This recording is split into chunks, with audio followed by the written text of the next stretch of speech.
성령이 오시면 그가 너희를 모든 진리 가운데로 인도하시리니 그가 스스로 말하지 않고 오직 들은 것을 말하며 장래일을 너희에게 알리시리라.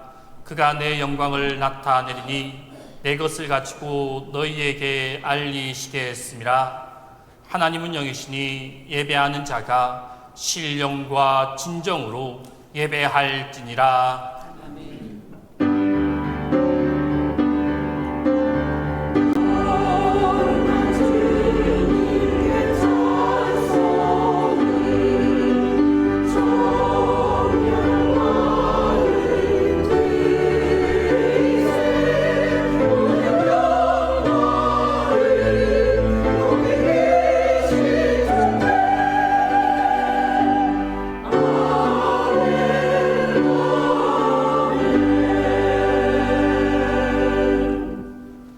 성령으로 역사하사 성도들의 믿음을 굳건하게 하시는 하나님, 성령 강림주의를 맞이하여 저희들이 주님 앞에 모였사오니 마가의 다락방에 마셨던 성령님께서 오늘 저희의 심령에도 임하여 주옵소서. 바람같이 임하셔서 의와 진리로 거듭나게 하시고 비둘기같이 임하셔서 예배한 우리의 심령을 겸손하게 하시고 하나님께만 영광을 돌리게 하여 주옵소서. 성부와 성자와 성령 성삼위 하나님께 영광이 세세 무궁토록 함께 있을지어다.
은혜로우신 주님, 오늘도 주의 사랑과 긍휼을 의지하여 이 자리에 나왔습니다. 주님께 나올 만한 의로움도 없고 청결함도 없지만 주님께서 은혜와 사랑으로 부르셨기에 주님 앞에 머리를 숙였습니다. 또한 주님의 용서와 사죄 약속을 믿기에 부끄러움과 죄스러움을 무릅쓰고 참의 기도를 드립니다. 주님, 긍휼히 여겨 주옵소서. 주님, 주님의 뜻이 무엇인지 알면서도 그 뜻을 거역하고 살았습니다. 주님께서 기뻐하시지 않는 바를 알면서도 불신앙적으로 살았고, 주님께서 원하시지 않는 것을 알면서도 여전히 죄와 더불어 살며 죄를 마시며 죄와 함께 살았습니다. 이 모든 어리석음과 죄악을 자복하오니 용서해 주옵소서. 주님께서는 저희들에게 성령으로 임하시고 성령으로 함께 하시고 성령으로 동행하여 주시지만, 이제까지 성령의 가마를 소멸하고 성령의 능력을 부인하고 살았습니다. 성령의 말씀을 들으면서도 순종하지 아니하였고, 성령의 능력을 보면서도 체험하지 못하였으며, 성령의 역사를 들으면서도 성령의 이름을 욕되게 하였습니다. 용서하여 주옵소서. 이 시간 주님의 보혈로, 십자가의 은혜로 저희들의 마음 깊이 있는 죄악을 사하시고 이 모든 어리석음과 불신앙에서 다시 한번 건져 주옵소서. 지금은 하나님과 나만이 하는 죄를 고백하며 조용히 참의 기도를 계속합니다.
그러므로 이제 그리스도 예수 안에 있는 자에게는 결코 정죄함이 없나니, 이는 그리스도 예수 안에 있는 생명의 성령의 법이 죄와 사망의 법에서 너를 해방하였음이라.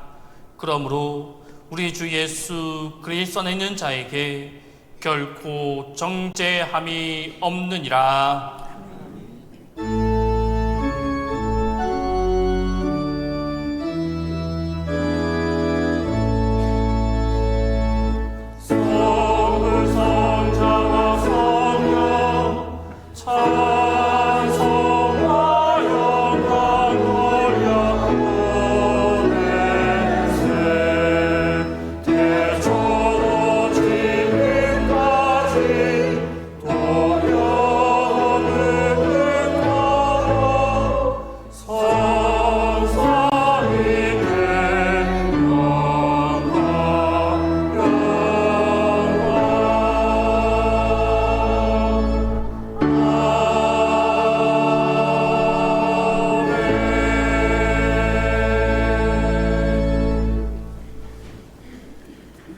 성시교독은 교독문 135번 성령 강림입니다. 그의 위에 여호와의 영 곧 지혜와 총명의 영이요 모략과 재능의 영이요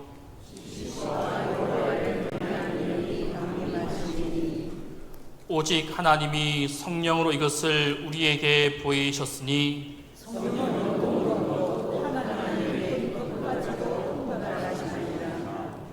내가 아버지께 구하겠으니 그가 또 다른 보혜사를 너희에게 주사 영원토록 너희와 함께 있게 하리니 그는 진리의 영이라.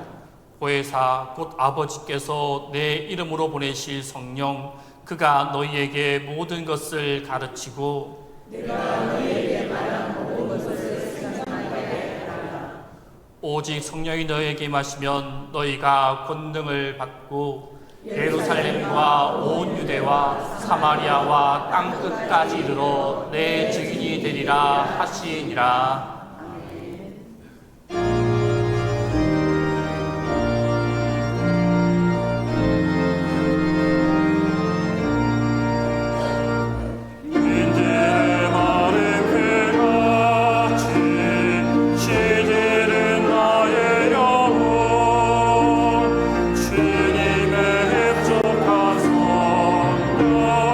간절히 기다리네.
거룩하시고 은혜로우신 주님, 부활하신 주님께서 약속하신 성령 연회를 기억하는 성령 강림 주일에 모여 주님 앞에 예배하게 하시니 감사드립니다. 우리의 신앙이 분위기와 감정에만 머물지 않게 하시고 성령님께서 실제로 다스리시는 삶으로 이어지게 하여 주옵소서. 주님, 우리 교회를 성령 안에서 새롭게 하여 주옵소서.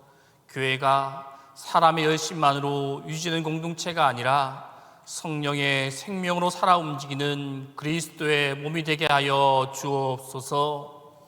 우리가 서로를 평가하고 비교하는 마음을 내려놓게 하시고 서로의 연약함을 품고 기도하며 세워주는 공동체가 되게 하여 주옵소서.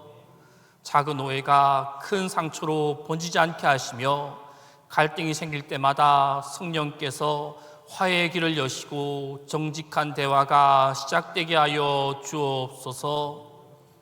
무엇보다 교회가 성령의 열매로 드러나게 하시고 사랑과 희락과 화평이 공동체 안에 충만히 흐르게 하여 주옵소서.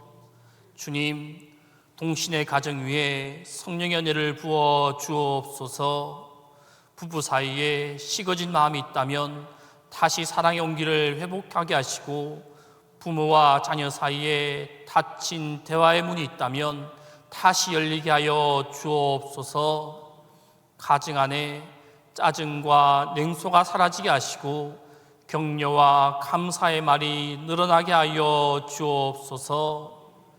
경제적 부담과 건강의 염려로 지친 가정에 주님이 길을 열어주시고 그 길을 한 걸음씩 걸어가게 하여 주옵소서.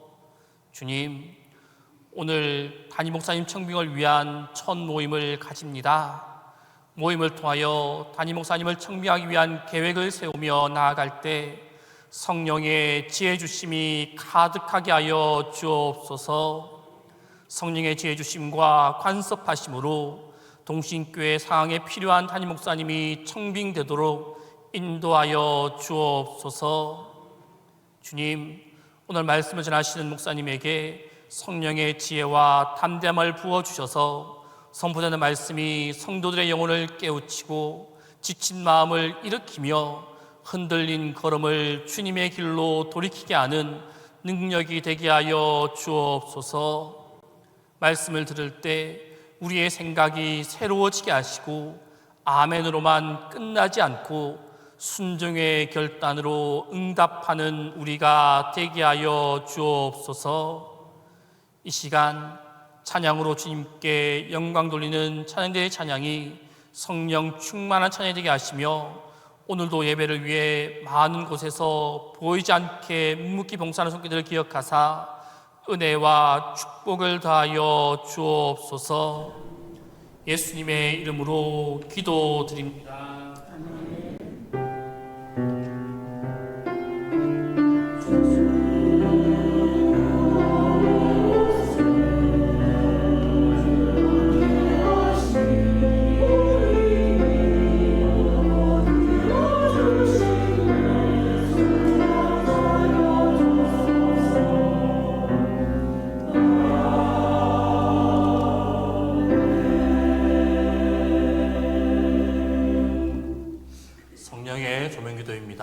다 함께 기도합니다.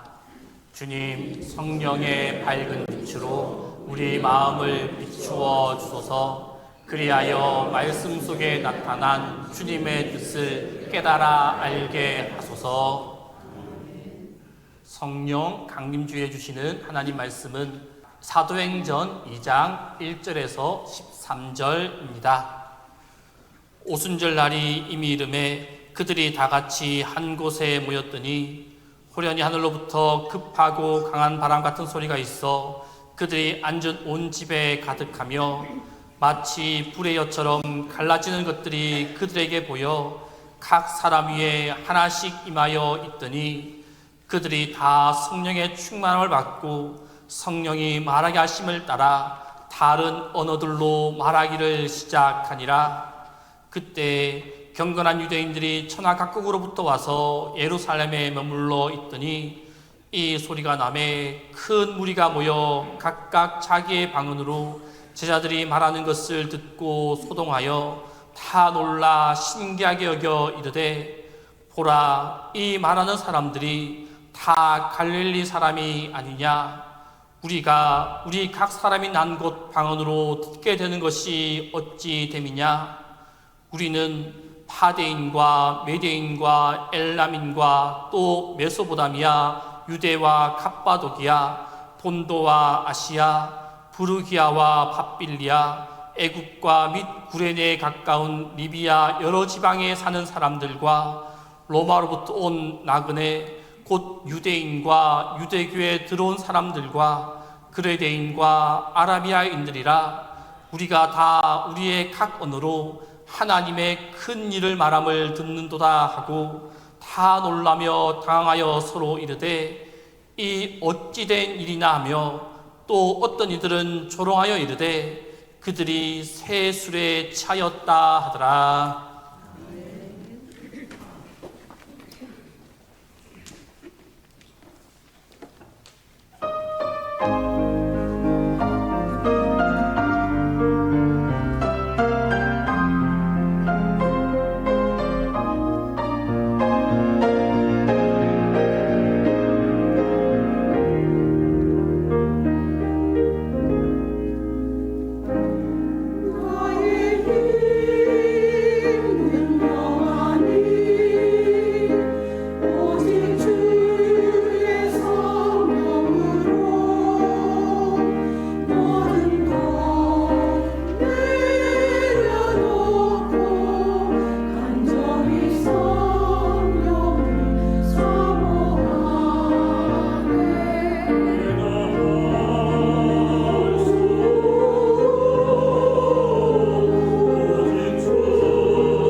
군중 속에 고독이란 말이 있습니다.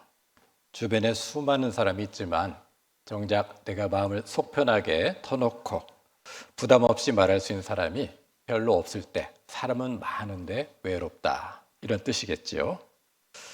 최근에 사람들은 자신을 무시하거나 모른 체 하는데 위로해주는 존재가 있답니다. 챗GPT라고 들어보셨죠? 챗GPT한테 상담을 해보니까 당신이 최고입니다. 당신을 이해합니다. 참 좋은 분이시군요 하고 자기 마음에 쏙 들도록 상담을 해주니 이게 너무 좋아서 매일 10시간에 걸쳐서 챗GPT하고만 대화를 하다가 사회생활도 안 되고 우울증에 걸린 사연을 기사에서 본 적이 있습니다. 그만큼 우리는 살아가면서 다른 존재의 어떤 위로를 많이 갈구해야 하는 그런 모습을 갖게 되죠. 이런 인간적인 위로도 중요하지만 그러나 아무리 따뜻한 위로를 할지라도 사람의 위로는 분명히 한계가 있기 마련입니다. 위로는 위로일 뿐, 덕담은 덕담일 뿐 문제 해결에는 전혀 도움이 되지 않기 때문이죠. 그러나 감사하게도 우리에게는 우리가 영원토록 외롭지 않도록 이 땅에서뿐만 아니라 더 나아가서 영원에 이르기까지 우리와 늘 함께 하시는, 우리를 위로하실 뿐만 아니라 우리의 문제를 함께 풀어가 주시는 너무도 귀한 분이 계십니다. 이제 그분의 이야기를 시작해 볼까요? 예수님과 동행하는 제자들은 어깨에 힘이 잔뜩 들어갔습니다. 예수님이 자기 옆에 있다는 거죠. 자신들이 따르고 있는 예수님은 귀신도 능력으로 쫓아내시고 무리도 거르시고 몇 개의 떡만으로도 수만 명을 먹이실 수 있을 만큼 능력이 많으셨을 뿐만 아니라 말씀은 얼마나 그리 잘 전하시는지 사람들의 칭송에 드릴 때마다 사람들의 칭송이 자기들에 대한 것이 아님에도 불구하고 어깨가 이만큼 힘이 들어가서 아주 의기양양했던 모습이 있었습니다. 근데 이 더욱이 예수님은 제자들에게도 그 능력을 나누어 주셔서 제자들도 귀신도 내쫓고 능력도 행하고 기적도 행하는 그런 큰 은사도 베풀어 주셨죠. 그리고 예수님은 조만간 임금이 되실 터이니 자기들에게 한 자리씩 크게 물려줄 것이고 권세를 누리면서 이제 우리 인생 앞에는 무슨 길이 열렸다고요? 꽃길이 열렸다, 이렇게 생각하고 있었습니다. 더욱이 자기들이 살아 생전에는 이 예수님이 한 번도 자기 곁을 떠나지 않을 것이기 때문에 능력 충만, 도깨비방망이처럼 언제든 도움을 구할 수 있는 든든한 예수님이 늘 같이 계실 줄 알았다는 겁니다. 근데 어느 날 갑자기 예수님이 뜬금없이 청천벽력 같은 충격적인 말씀을 하십니다. 내가 곧 예루살렘에서 죽게 될 것이고 사흘 만에 살아날 것이다. 물론 예수님은 십자가 죽음을 말씀하시지만 하나님의 권능으로 부활을 얘기했음에도 불구하고 제자들의 머릿속에서는 사흘 만에 살아날 것이, 이 개념은 절대로 들어오지 않고 내가 죽는다, 내가 떠난다, 내가 너희들한테 없는 시간이 있을 것이다, 이 얘기만 기억에 남게 됩니다. 제자들은 황망해하면서 두렵 떨면서 어찌할 바를 모를 때 자기들이 마치 예수님을 위하는 것처럼 이렇게 얘기하기 시작합니다. 주님, 예수님이 죽으시다뇨. 절대로 그럴 수 없습니다. 우리가 목숨을 걸고 주님을 지키겠습니다. 말도 안 되는 헛된 약속을 하게 됩니다. 예수님이 어떻게 생각하셨을까요? 그들의 그 약속, 목숨 걸고 지키겠습니다, 그 약속을 예수님이 믿으셨을까요? 요한복음 2장 24절에 보면 이렇게 말씀합니다. 예수는 그의 몸을 그들, 제자들에게 의탁하지 아니하셨으니 이는 친히 모든 사람을 아심이요 사람들의 속에 있는 것을 아셨습니다. 예수님이 믿으셨다는 얘기일까요? 안 믿으셨다는 얘기일까요? 안 믿으셨다는 얘기가 되겠죠. 예수님이 사람들의 말, 그 약속을 믿지 않으심은 사람들 속에 무엇이 있는지를 너무도 정확히 아셨기 때문이란 말씀입니다. 우리 스스로가 잘 알지 않습니까? 하나님이, 그리고 사람들이 우리 안에 믿을 만한 것들이 많이 있을까요? 우리 스스로가 자신 있게 말하지 못하는 그런 면면들이 있기 마련입니다. 주님이 보시기에도 사람들 안에, 우리 안에 믿을 것이 별로 없다는 뜻이죠. 그럼에도 우리의 믿업지 못함, 우리의 연약함, 이런 것들이 있지만 이것들보다 주님의 사랑이 훨씬 더 크시기 때문에 주님은 끝까지 제자들을 그리고 우리들을 포기치 않고 품어 주십니다. 예수님은 이 두려워 떨고 있는 제자들에게 위로하면서 약속하시죠. 요한복음 14장 16절 이하의 말씀인데요. 내가 너희를 고아와 같이 버려두지 아니하고 너희에게 오리라. 재림의 약속입니다. 그러나 내가 너희에게 또 아버지께 구하겠사오니 그가 또 다른 보혜사를 너희에게 주사 영원토록 너희와 함께 있게 할 것이다. 지상에 지금 예수님이 안 계시죠. 예수님은 어디가 계시냐면 우리의 영원한 처소를 예비하기 위해서 이 땅을 잠시 떠나셨다는 말씀입니다. 하지만 영원히 떠나신 것이 아니라 반드시 우리에게 다시 돌아오시겠다고 약속을 하셨고요. 지상에 안 계신 동안 우리를 고아처럼 버려두지 않고 우리를 보호하실 보혜사, 누구시죠?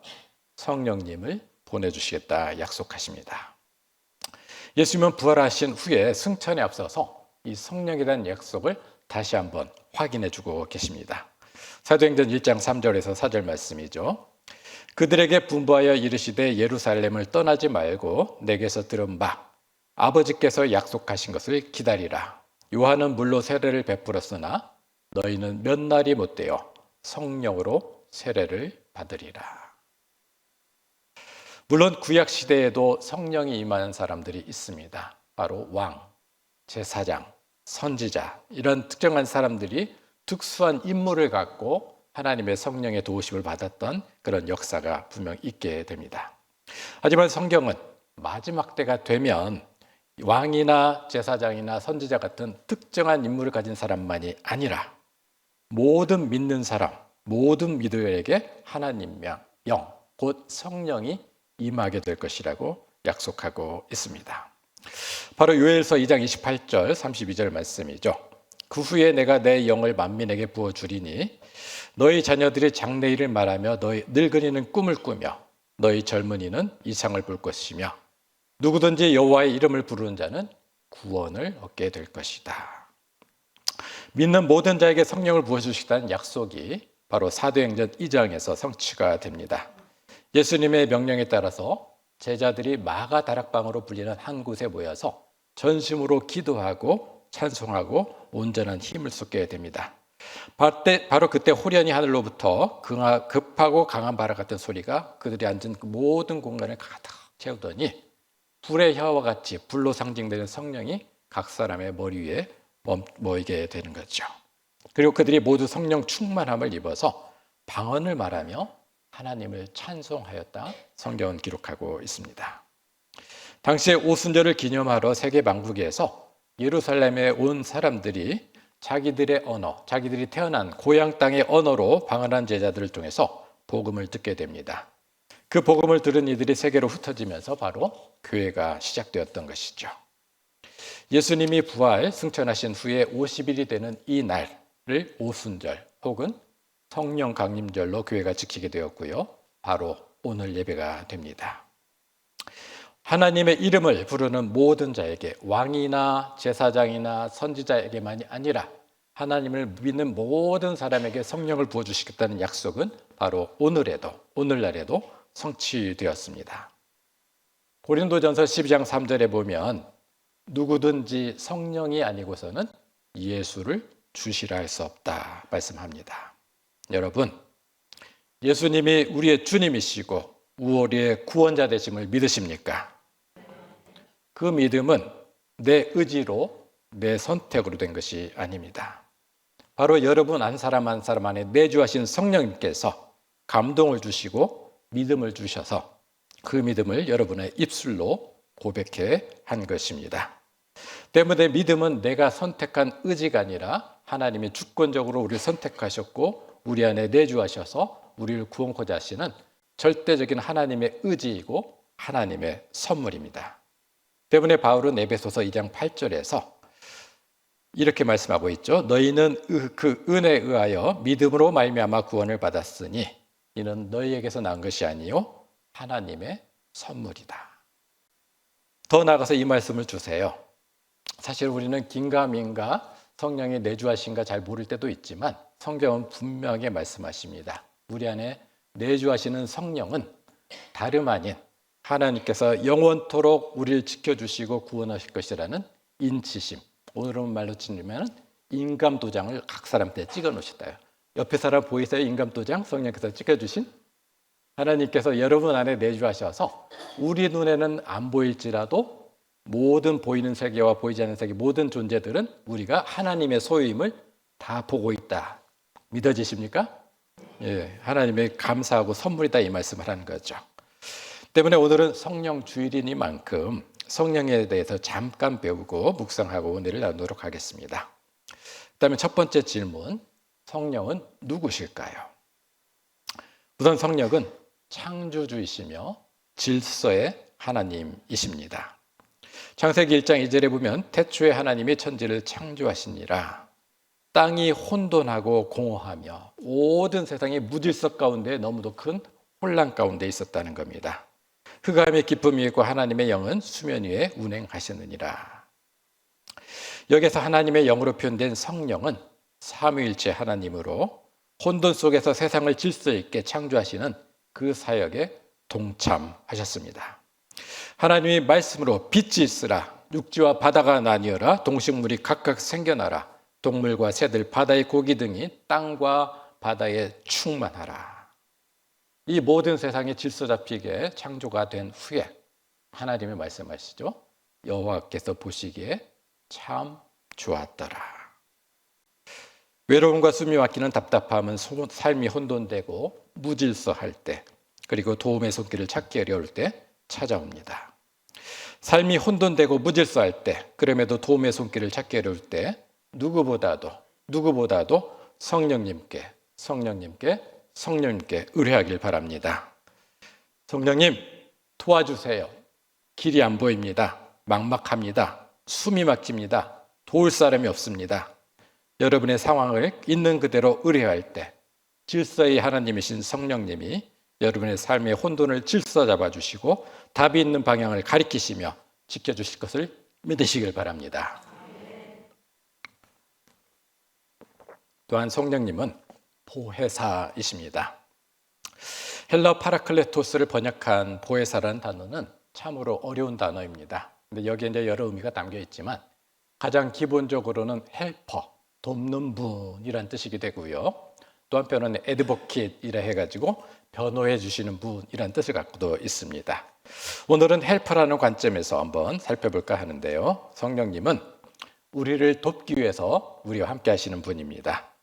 우리의 상한 심령을 위로해 주시고 격려해 주시고, 우리가 이제 키다리 아저씨라고 칭하는 존재가 있습니다.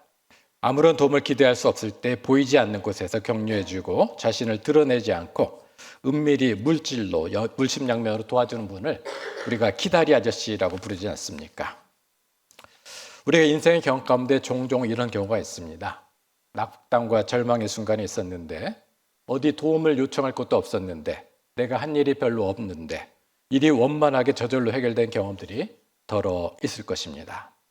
우리는 알고 있지 못하고 인지하지 못해도 누가 도와주셨을까요? 성령님이 도와주신 것입니다. 때문에 바울은 로마서 8장에서 이렇게 고백합니다. 이와 같이 성령도 우리의 연약함을 도우시나니 우리가 마땅히 기도할 바를 알지 못하나. 여러분 많이 경험해 보지 않습니까? 너무도 답답과 어려운 일이 있으면 기도가 될까요? 안 될까요? 기도가 안 돼요. 근데 그때 바로 우리를 위해서 누가 기도해 주신다고요?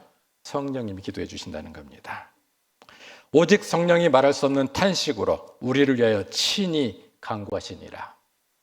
하나님이 이 성령의 기도를 어떻게 거절하시겠습니까? 마음을 살피시는 이가 성령의 생각을 아시나니 이는 성령이 하나님의 뜻대로 성도를 우리를 위하여 간구하심이라. 이처럼 보혜사 성령이 여러분을 위해서 매 순간 말할 수 없는 탄식으로 우리를 위해서 기도하시고 알게 모르게 우리를 계속 돕고 계심을 믿으시길 바랍니다. 이 성령님은 언제 역사하실까요? 예수님이 별칭 가운데 하나는 임마누엘입니다. 여러분 잘 아시는 대로 임마누엘은 하나님이 우리와 함께 하신다. 앞서 말씀드린 예수님의 약속, 너희를 고아와 같이 버려두지 않겠다 하지 않으셨습니까? 성령님은 영원히 계시는 분이기 때문에 또 영원히 우리와 함께 하십니다. 우리는 기독교를 미래 종교, 나중에 천국 가서 복 받고 이렇게만 생각하는 경우가 많이 있지만, 그리고 경우에 따라서는 우리가 생각할 때 우리가 기도한 만큼 빠른 응답이 없을 때도 있어서 가끔 힘이 들긴 하지만, 마가복음에 보면은 독특한 말씀이 있어요.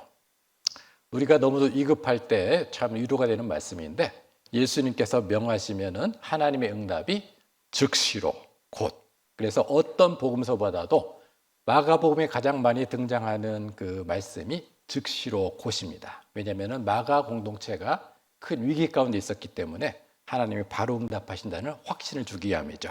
한번 같이 해볼까요? 즉시로 곧. 예. 우리 생각과는 다를지라도 우리가 하나님께, 성령님께 아뢰는 순간 우리의 모든 문제 해결이 시작됨을 믿으시길 바랍니다.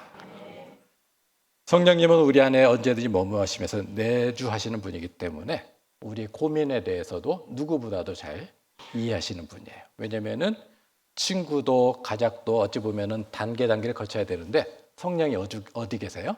내 안에 계시기 때문에 우리의 생각과 고민을 묻지 않아도, 여쭙지 않아도 아시는 분이란 말씀입니다.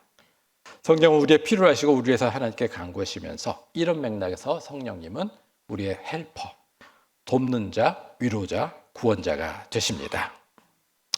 셋째로 성령님은 어디서 역사하실까요? 말씀드린 대로 성령이 우리의 몸에 내주하시고 우리의 몸은 성령이 거하시는 성전이라 했습니다.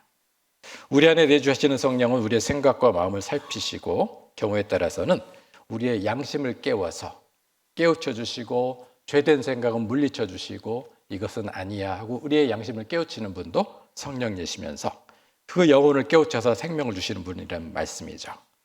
제가 설교 때마다 가장 많이 인용하는 시편 말씀 가운데 하나가 139편입니다. 내가 주의 영을 떠나, 내가 어찌 성령을 떠나 어디로 가며 주의 앞에 어디로 피하리까?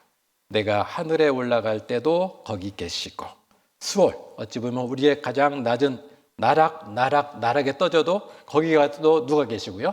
성령이 계시고, 새벽 날개를 치며 바다 끝에 갈지라도 거기에 성령이 계시고, 어디서든지 성령이 함께 계시면서 성령, 주의 손이 나를 인도하시며 주의 오른손이 나를 붙드시나이다.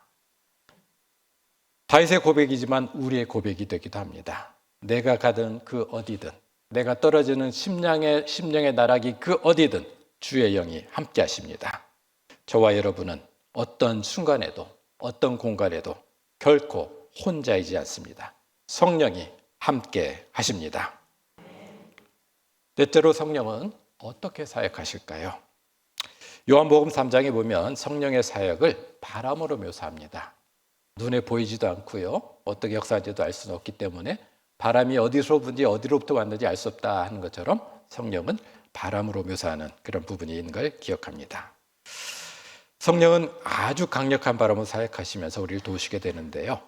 성경에는 성령께서 어떻게 역사하시를 알게 해주는 귀한 사례가 있습니다. 두 가지를 한번 말씀드려 보려고 합니다. 노아의 홍수가 있었죠. 40주야. 하늘에 창이 열리듯 비가 쏟아지면서 50이 넘는 시간, 몇 날 며칠을 온 땅에 물이 가득 찬 그런 현상이 있었습니다. 호흡하며 살아야 될 그 존재들이 결코 살 수 없는 그런 상황이 되었던 겁니다. 하지만 그때 노아의 일가족이 다시 삶을 살아갈 수 있도록 땅을 만들어준 그 하나님의 역사를 우리가 기억할 필요가 있습니다. 창세기 8장 1절에 보니까 이런 말씀이 있어요. 하나님이 노아와 그와 함께 방주에 있는 모든 짐승과 가축을 기억하셔서 하나님이 바람을 땅 위에 불게 하심에 물이 줄어들었고, 결국 묻이 드러나도록 무엇이 움직였을까요? 바람. 너무도 강력한 바람이 그 묻이 드러나도록 물을 물러가게 했다, 그 말씀입니다. 노아 일가족이 발을 디딜 수 있도록 엄청난 물을 하나님이 강력한 바람으로 물러가게 하시고 묻이 드러나게 하셨다는 말씀이죠. 또 하나의 사례는 뭘까요? 출애굽한 백성들이 앞에는 홍해요, 뒤는 애굽의 정예병이라는 진퇴양난에 빠진 이스라엘을 향해서 갈 길을 모라 할 때 하나님이 모세를 향해서 출애굽기에서 이렇게 말씀이죠. 모세가 바다 위로 손을 내밀매 여호와께서 큰 동풍이 밤새도록 바닷물을 물러가게 하시니 물이 갈라져 바다가 마른 땅이 된지라. 바로 노아의 홍수에 물을 물러가게 그 바람, 홍해를 가른 그 바람이 바로 성령이시다, 그 말씀은 아니에요. 그러나 우리가 하나님이 불게 하시는 그 바람, 성령이 역사하시는 바람의 그 세기를 우리가 가늠할 수 있다는 것입니다. 성경은 우리의 삶이 무너질 때 강한 세파로 비유할 때가 많이 있습니다. 허우적거리면서 어떻게 호흡도 못하고 숨도 못 쉬고 그런 상황들이 더러 있기 마련이라는 거죠. 바로 그러할 때 강력한 성령님의 바람을 불게 하여 마른 땅으로 만들어 새롭게 시작할 수 있는 우리의 걸음을 인도하실 분이 바로 성령님이시다는 말씀입니다. 여러분, 거친 세파에 있을 때는 누구한테 아뢰라고요? 성령님께 아뢰 때. 바로 우리가 새롭게 걸을 수 있도록 우리의 모든 땅을, 마른 땅을 우리 앞에 펼쳐질 분이 성령님이심을 믿으시길 바랍니다. 다섯째로, 성령님은 우리를 부활시켜 주시는 분입니다. 바울은 로마서 8장 11절에서 예수를 죽은 자 가운데서 살리신 이의 영이 너희 안에 거하시면, 이게 중요한 말씀이죠. 예수님께서 십자가에 달려 돌아가셨다가 죽으셨을 때 예수님의 영을 살려서 깨우신 분이 누구시란 거죠? 성령님이시다, 이 말씀입니다. 그 영이 너희 안에 거하시면 그리스도 예수를 죽은 자 가운데 살리신 이가 너희 안에 거하시는 그의 영으로 말미암아 너희 죽을 몸도 살리시리라. 주 안에서 믿다가 믿음 생활하다가 우리가 세상을 떠날 때가 반드시 오지 않습니까? 성경은 그때 우리를 뭐라고 표현해요? 주 안에서 우리는 뭐한다? 잔다라고 표현하면 잔다. 주 안에서 잔다. 아마도 우리는 그 죽음의 경지나 이 부분에서 잘 이해할 수 없지만 성경은 분명하게 말씀하십니다. 죽은 다음에 우리는 소멸되지 않고 주 안에서 숙면을 취하게 된다는 거죠. 그리고 주 안에서 예수님이 다시 오는 그 순간에 자, 이제 그만 자고 푹 잤지? 예수님 맞으러 가자 하고 우리를 깨워주실 분이 누구시다? 성령님이시다. 이렇게 말씀하고 있습니다. 성령은 장차 주께서 재림하실 때 자고 있는 우리를 흔들어 깨워 부활해 주신다는 그 약속의 말씀이죠. 우리의 미래의 부활을 역부장해 주신 성령님은 현재 이 시간에도 우리의 연약함을 도우시고, 살다 보면 좋은 일도 있고 부정적인 일도 찾아오지만 우리가 아름답게 고백하는 그 말씀이 있지 않습니까? 주의 뜻대로 부르심을 입은 자들에게 것은 모든 것을 하나님께서 선용하셔서 모든 것이 합력하여 선을 이루게 하십니다. 무엇보다도 이 설교를 시작하면서 외로움의 주제를 말씀을 드린 적이 있습니다. 하나님은 우리를 받아주신 만큼 다른 이들에 대해서도 열린 마음으로 다가가길 원하십니다. 최근에 이제 읽은 논문, 한 2주 전에 읽은 논문 가운데 이제 학교에서 우리 학생들하고도 이 내용을 조금 쉐어를 했습니다만은 생각지 못했던 면을 발견을 했습니다. 우리는 성령의 하나 되게 하신 것을 힘써 지키자. 이제 에베소서의 말씀인데요. 우리는 하나됨을 얘기하면은 가끔은 획일성이라는 생각을 접근을 해요. 하나 되면은 다른 사람의 생각이 끼어들면 안 되는 것처럼, 그러다 보니까 강요하기도 하고 밀어붙이기도 하는 그런 부분이 있다는 겁니다.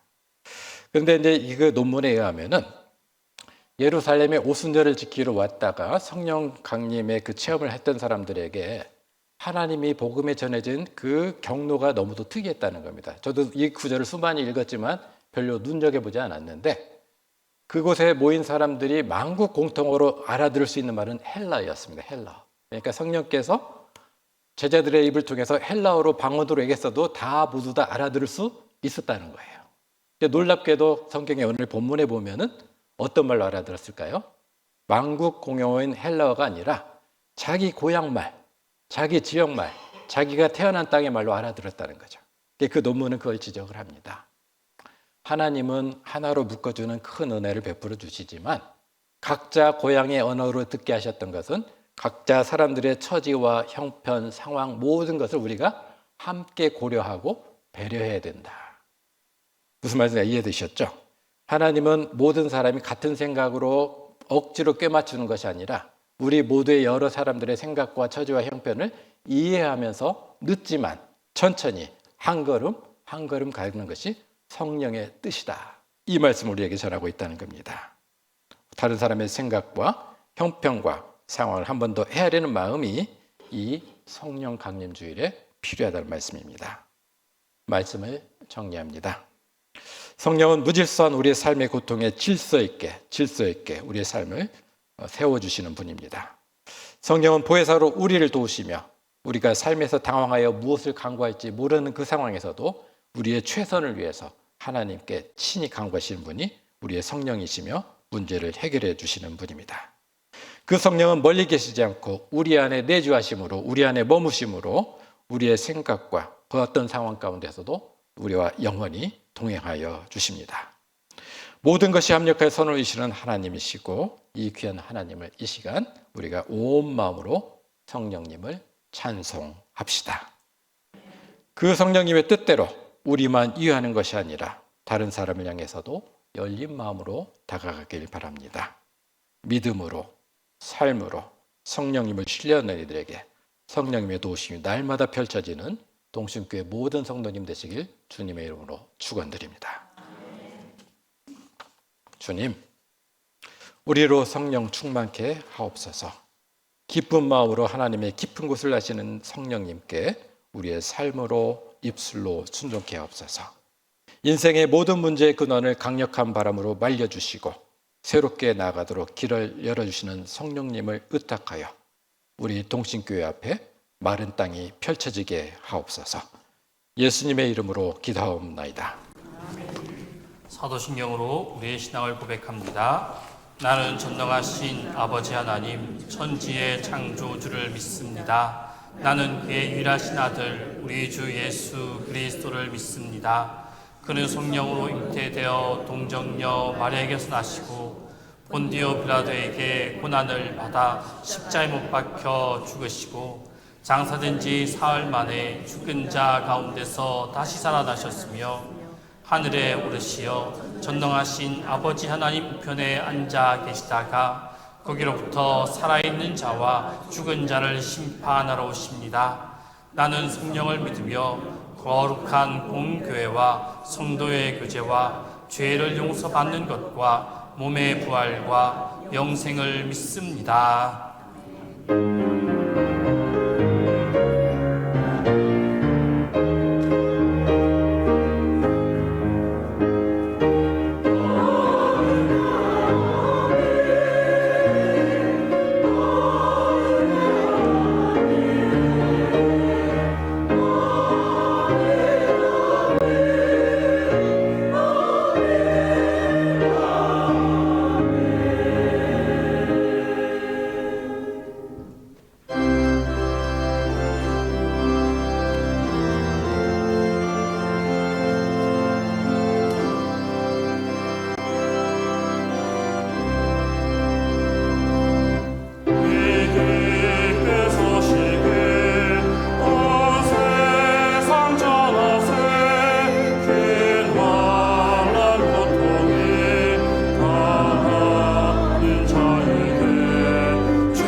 주님께서 이 땅에 성령을 보내주신 주일 진리의 성령이 임재한 가운데서 예배하게 하시오니 감사드립니다. 이 시간 저희들이 정성과 믿음과 사랑을 모아 주님께 봉헌하게 하시오니 감사합니다. 저희들의 예물을 기뻐 받으시고 한이 없는 사랑과 축복으로 함께해 주옵소서. 주님 앞에 드리는 손길들을 축복하사 손이 하는 일과 기업에 은혜 주셔서 하늘의 기름짐과 땅의 풍요로움으로 복에 복을 더하여 주옵소서. 주님, 성령 강림 주일 예배를 드리는 오늘 성령을 통해 깨닫고 알게 하시는 종을 주옵소서. 성령의 감화로 상처받은 영혼이 소성함을 얻고 넘어진 영혼이 다시 일어나게 하시며 질병으로 투병하는 이들이 치유받게 하여 주옵소서. 성령께서 각자에게 가장 필요한 평강과 안위와 축복을 다하여 주옵소서. 흩어져 살아가는 동신의 가족들을 기억하사 주님 안에서 힘을 얻고 주님 안에서 지혜와 믿음으로 승리하게 하여 주옵소서. 우리의 삶이 성령이 충만하며 말씀의 은혜가 있고 기도가 역사하는 삶이 되도록 주님께서 친히 인도하여 주옵소서. 우리 주 예수 그리스도의 이름으로 봉헌 기도 드립니다.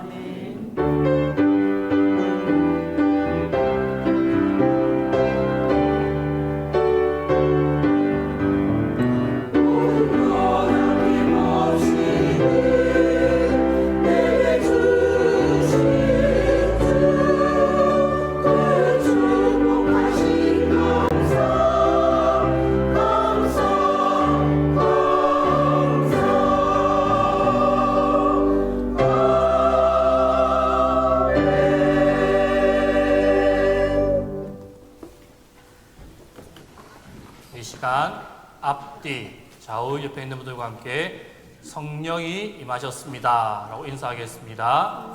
성령이 오셨습니다. 오셨습니다. 성령이 오셨습니다.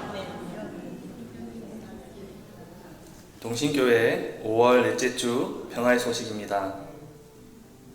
예배 소식입니다. 다음 주일은 삼위일체 주일로 지킵니다. 교육 행사 소식입니다. 담임 목사 청빙위원회 모임이 오늘 오후 1시에 당회실에서 있습니다. 위원회 명단 확인하시고 참석 부탁드립니다. 이제 자리에 일어나셔서 여기에 모인 우리 찬양하겠습니다.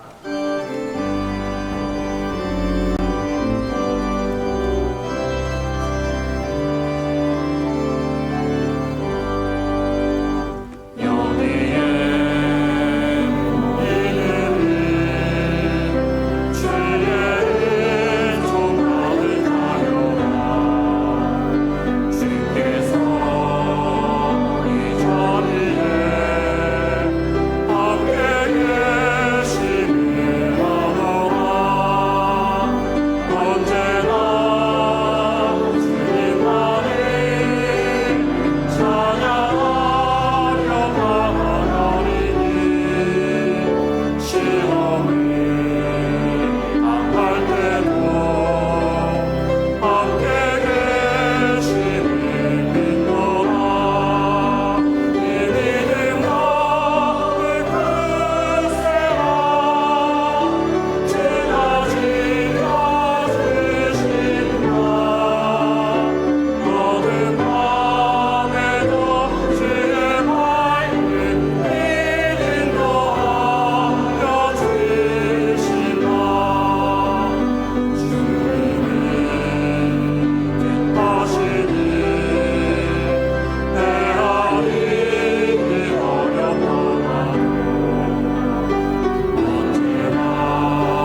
이제는 우리 주 예수 그리스도의 은혜와 아버지 하나님의 무한하신 사랑하심과 성령님의 감동, 감화, 인도하시는 역사가 성령을 소멸치 않고 성령 충만하여 우리의 삶의 질서를 주시고 하나님의 깊은 뜻에 기쁨으로 순종케 하시며 모든 것이 합력하여 선을 이루는 은혜를 입고 다른 이의 어려움과 외로움을 돌아보게 하는 믿음의 눈이 열리기를 소망하는 모든 동신교회 믿음의 권속들 위해 지금부터 영원까지 항상 함께 없시기를 간절히 축원하옵나이다.